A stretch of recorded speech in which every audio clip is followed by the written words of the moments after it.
On the continent now, several Mozambican nationals who are stuck on the South African side of the Lebombo Port of Entry are calling for violent protests there to stop. Scores of people have reportedly been killed following post-election violence in Mozambique. The country has seen weeks of unrest following a win by the Frelimo party, which has been in power now for almost 50 years. International observer groups reported significant irregularities during the vote count.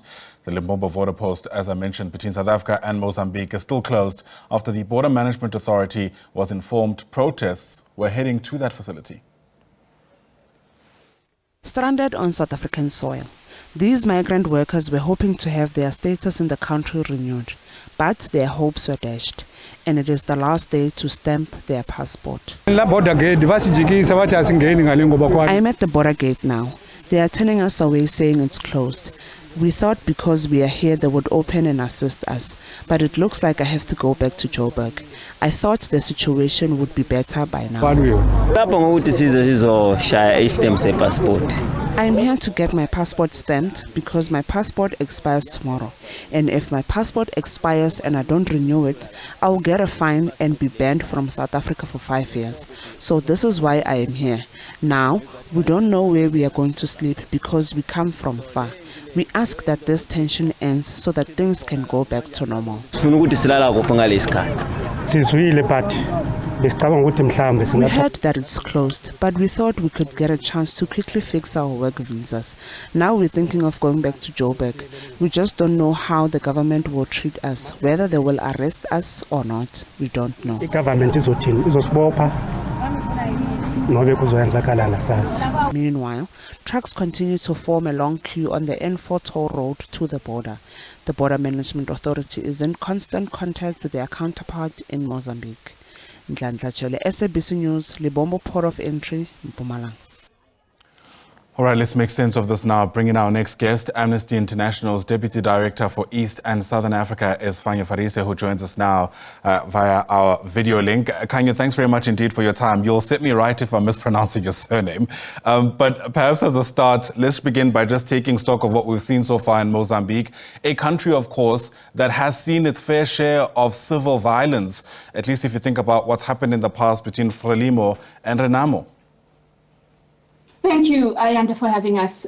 So our call has been that the Mozambican authorities need to respect people's right to freedom of assembly. The police need to refrain from using excessive force against peaceful protesters.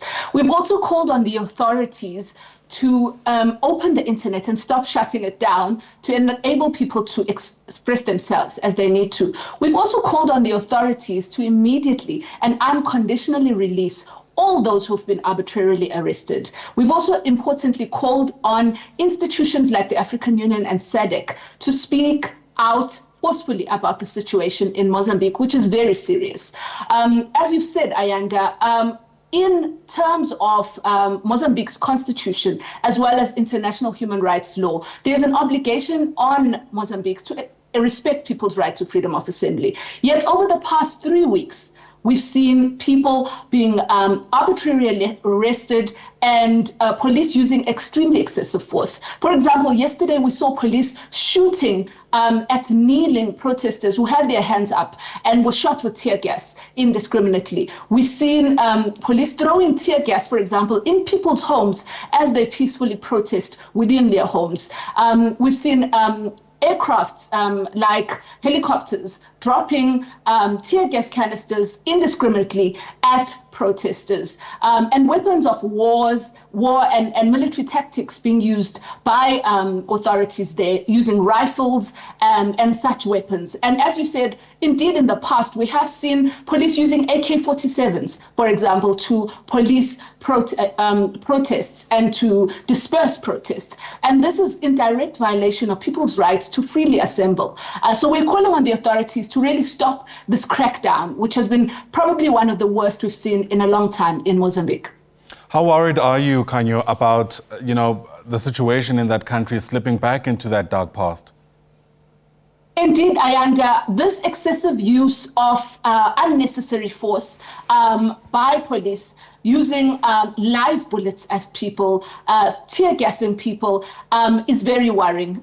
We've seen this happen, unfortunately, also in Maputo, Tete, Manica, and other locations within Mozambique. This excessive use of live ammunition is also impacting children and bystanders, where we've seen children being shot and killed in their homes or while walking in the streets. As at this stage, we've seen about 30 reported killings, but the numbers keep growing every day. And so this is very worrying because these numbers, as we keep verifying them and checking them, they keep increasing. And also this shutdown of internet makes it very hard also to consistently verify these numbers. We also know that more than 100 people have been seriously wounded by the police. And again, that's worrying because even the medical institutions are concerned and saying that they are overwhelmed now with the amount of influx of people coming in with serious injuries.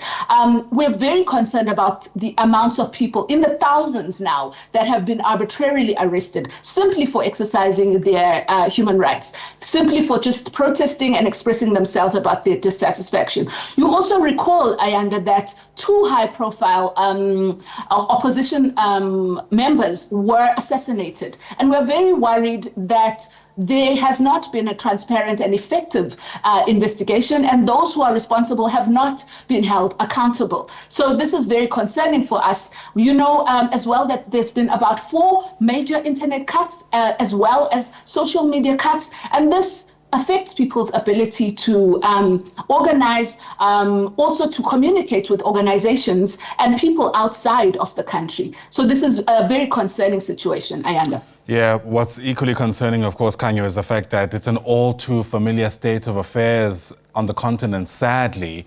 You know, this idea that there's seemingly a suffocation of the democratic space because people aren't happy with how that process has been held. It seems the more things change, sometimes the more they stay the same.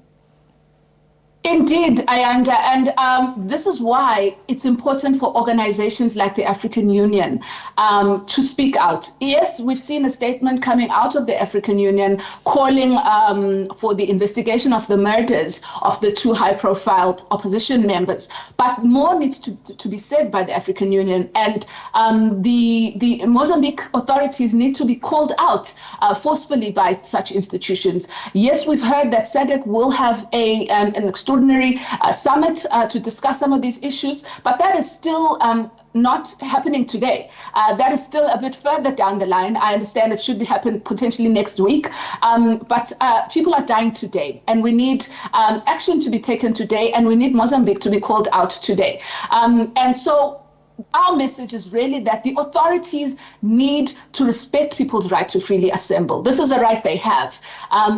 They need to stop shooting at people and using excessive force against them. And it's important for them to keep the internet open and let people express themselves. And then they need to also unconditionally and immediately release those who've been arbitrarily arrested. Absolutely. All right, let's see how it all unfolds. Khanyo, Farise, thanks very much indeed for speaking to us. Khanyo is Amnesty International's Deputy Director for East and Southern Africa. And we, of course, keeping a firm eye on the situation there at the Lebombo border post. That's where many Mozambican nationals have been stranded now for several days as they try to gain access into their home country. And since then, there's really been, a sense of uncertainty, to put it mildly, with the Border Management Authority there in Frelimo, as you can see, keeping a close eye on the situation inside and outside of Mozambique. We've heard of the immigration officers in the Mozambican side of the border being set alight earlier on this week, and that presents all manner of complications. In fact, when that story is retold, we are told of protesters storming the facility and driving immigration officials into the South African side of the border as they sought refuge.